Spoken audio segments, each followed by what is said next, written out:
Hello बच्चों, कैसे हैं आप सभी। मैं अभिषेक महाक स्वागत करता हूं आप सभी का आपके अपने YouTube channel UP exam vision पे। आज हम चर्चा करने वाले हैं यूपी सीनेट के सिलेबस को लेकर के। क्या है सिलेबस 2026 में सीनेट के एग्जाम में परीक्षा कैसा होने वाला है और किस तरीके से आपको तैयारी करनी है, इन सभी बिंदुओं पे आज के इस वीडियो में हम चर्चा करने वाले हैं। तो आप सभी से रिक्वेस्ट है कि वीडियो को पूरा देखिएगा, बहुत ज्यादा इंफॉर्मेटिव वीडियो होने वाला है। और याद रखिए कि अब आपके पास जो है ना काफी लिमिटेड समय बच गया है। अब इस समय को किस तरीके से यूटिलाइज कीजिएगा, सिलेक्शन उस पर निर्भर करता है। देखिए, सबसे पहले आज हम बात करेंगे बीएससी नर्सिंग सीनेट का सिलेबस क्या है।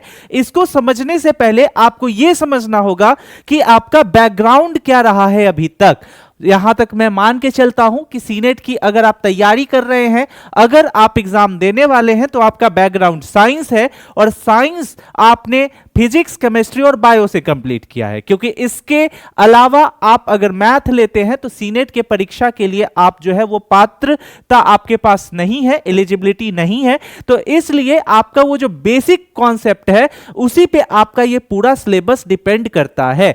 आप सभी को सबसे पहले मैं लेके जाना चाहूंगा यूपी सीनेट 2025 के पोर्टल पे, क्योंकि इस पोर्टल पे मैं आपको इसके बुलेटिन्स में दिखाऊंगा कि किस तरीके से एक एग्जाम हुआ है 25 में, उसी आधार पे 26 में भी एग्जाम होती है। और ये कंटिन्यू हर साल इसी तरीके का एग्जाम होता है, इसमें कोई भी चेंजेस देखने को नहीं मिलता है। सबसे पहला पॉइंट यहां पे आप देख सकते हैं कि देखिए, सबसे पहला पॉइंट क्या है यहां पर कि यह जो एग्जाम है ये कब के लगभग में होता है। तो इसका नोटिफिकेशन मई से लेकर के आ जाता है और ये जो एग्जाम है आपका जून के लगभग में होता है। कब होता है?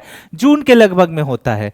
इस एग्जाम का जो टोटल अंक है, टोटल मार्क्स है, वो आता है आपके सामने 120 क्वेश्चन, यानी कि 120 क्वेश्चन एक सही जवाब के लिए। एक सही जवाब के लिए एक अंक आपको मिलता है और गलत जवाब के लिए कोई भी अंक आपसे नहीं काटे जाते हैं। तो ये चीज बढ़िया है कि इसमें नो निगेटिव, ठीक है, नो निगेटिव मार्क्स इसमें जो है ये आपको अवेलेबल है। अब यही सबसे बड़ा दिक्कत होता है इस एग्जाम के कट ऑफ को हाई बनाने के लिए। लेकिन इस कट ऑफ के जो सबसे मेन पॉइंट को आपको समझना है वो है इसका सिलेबस। अगर आप सिलेबस अच्छे से समझते हो तो आपका पूरा एग्जाम अच्छा जाएगा। इसमें जो सवाल आपसे पूछे जाते हैं वो नर्सिंग एप्टीट्यूड से, फिजिक्स से, केमिस्ट्री से, बायो से और इंग्लिश से, ये इसके मेन सवाल हैं जहां से जो है सवाल निकल करके आते हैं। इन विषयों को आपको अच्छे से पढ़ना है। हम आज चर्चा करेंगे कि नर्सिंग एप्टीट्यूड से क्या पूछा जाता है, फिजिक्स से क्या, केमिस्ट्री से क्या, बायो से क्या और इंग्लिश से क्या। हालांकि आप देख रहे होंगे कि यहाँ पे जितने भी सब्जेक्ट्स हैं उन सभी सब्जेक्ट्सों के आगे 20% लिखा हुआ है, 20% जो है ये लिखा हुआ है। इसका मतलब है कि जितने भी क्वेश्चन आते हैं, अगर 120 प्रश्न पूछे जा रहे हैं तो 120 प्रश्न डिवाइडेड बाय यहां पे 5 सब्जेक्ट्स है। तो यहां पे आप देख सकते हो कि इस तरीके से आपसे सवाल पूछे जाएंगे, बराबर बराबर सवाल हर एक सब्जेक्ट से आएगा।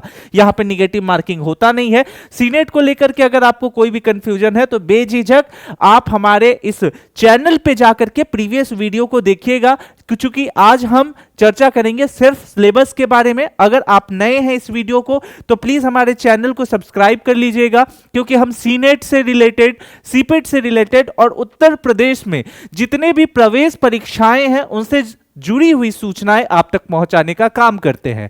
सबसे पहले यहां देखिए कि सीनेट का जो एग्जाम है, इस सीनेट के एग्जाम में जो सबसे पहला आपके सामने सिलेबस आता है वो आता है नर्सिंग एप्टीट्यूड का।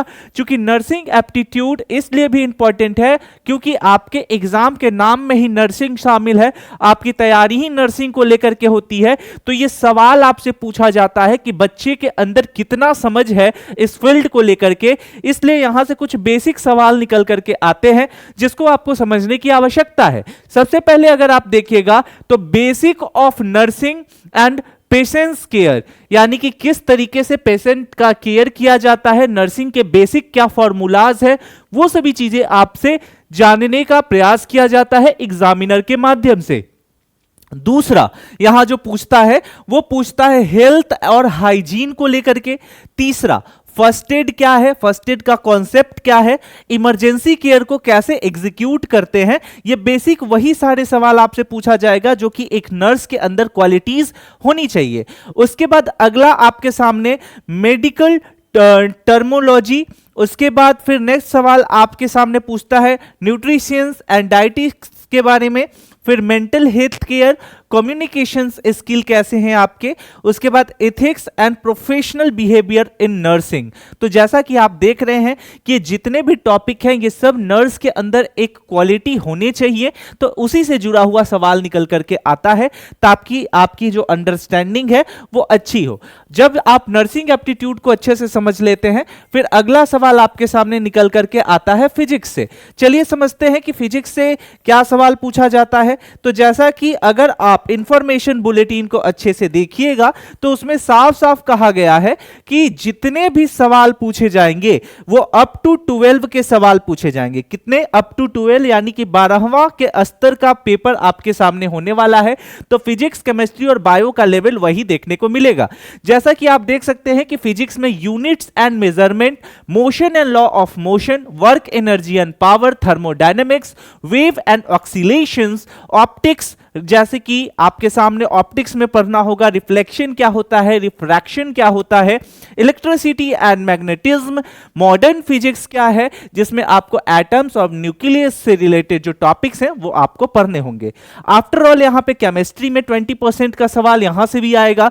तो फिजिक्स जैसे आपको पढ़ना होगा फिजिकल केमिस्ट्री, उसके बाद inorganic chemistry, organic chemistry, biomolecules और केमिस्ट्री इन एवरीडे लाइफ जैसे सवाल यहां से निकल करके आते हैं।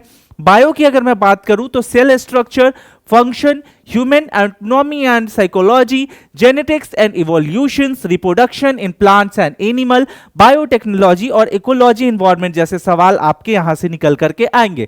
तो बेसिकली आपको इन सभी टॉपिक्स को अच्छे से पढ़ना है। वही अगर लैंग्वेज की बात करें तो लैंग्वेज यहां पे आप देखिए कि इसमें आपको रीडिंग कॉम्प्रिहेंशन जो कि आप स्कूल से ही पढ़ते हुए आते रहे हैं, उसके बाद ग्रामर्स जैसे tense, article, prepositions, vocabularies, sentence correction, error detections और सेम इसी तरीके से जो है आपके इंग्लिश में भी सवाल निकल करके आते हैं। अब समझने वाली बात यह है कि किस तरीके से आपको तैयारी करनी है। तो आपको सबसे पहले सीनेट का प्रीवियस ईयर क्वेश्चन देखना चाहिए। एक बार अगर आप सीनेट का प्रीवियस ईयर क्वेश्चन देखते हो तो आपके अंदर एक समझ डेवलप हो जाएगा कि किस तरीके से अपनी तैयारी को एग्जीक्यूट करना है। क्योंकि अगर आपने जो प्रीवियस ईयर क्वेश्चन है उस पर ध्यान ही नहीं दिया तो आप डाउट में रहोगे, एक तरीके से अंधेरे में तीर चलाते रहोगे कि यहां से पढ़ लेता हूं, यहां से पढ़ लेता हूं। तो अपनी तैयारी को सशक्त करो, स्ट्रैटेजिकली खेलो कि किस तरीके से एग्जाम में खेल सकते हो, कम मेहनत करते हुए किस तरीके से अधिक स्कोर कर सकते हो। ये सारी चीजें जो है ना आपको एनालाइज करना होगा, और ये एनालाइज कैसे करते हैं वो चीज हम आपको सिखाएंगे। लेकिन उसके लिए आपको हमारे चैनल को सब्सक्राइब करना होगा ताकि आपको एक प्रॉपर स्ट्रेटेजी बनाना आ जाए। आशा करता हूं ये इंफॉर्मेशन आपके लिए बहुत ज्यादा इंफॉर्मेटिव रहा हो, और आप सभी बच्चों से रिक्वेस्ट भी करता हूं कि इस व्हाट्सएप ग्रुप से जुड़ जाइएगा। इसका लिंक डिस्क्रिप्शन के साथ साथ कमेंट सेक्शन में पिन कर दिया गया है, ताकि आप जब इससे जुड़िएगा ना तो कोई भी नोटिफिकेशन हो, कोई भी आपके एग्जाम से जुड़ा हुआ अपडेट हो, या आपका अगर सपना है मेडिकल फील्ड में जाने का, तो नर्सिंग के अलावा और भी ऐसे बहुत से टॉपिक्स हैं जिस पे हम चर्चा करते हैं, जो कि आपके भविष्य के लिए बहुत सुनहरा अवसर हो सकता है। तो ये सभी जानकारियां आपको इस व्हाट्सएप ग्रुप पे मिलेंगी। जल्दी से आपको जो है इससे जुड़ जाना है। लिंक देखिए डिस्क्रिप्शन और कमेंट सेक्शन दोनों में पिन कर दिया गया है। आशा करता हूं यह इंफॉर्मेशन आपके लिए बहुत ज्यादा यूजफुल होगा। कमेंट सेक्शन में जरूर बताइएगा कि यूपी के किस डिस्ट्रिक्ट से आप हमारी इस वीडियो को देख रहे हैं। मिलते हैं अगले वीडियो में, तब तक के लिए स्टे सेफ, टेक केयर, जय हिंद।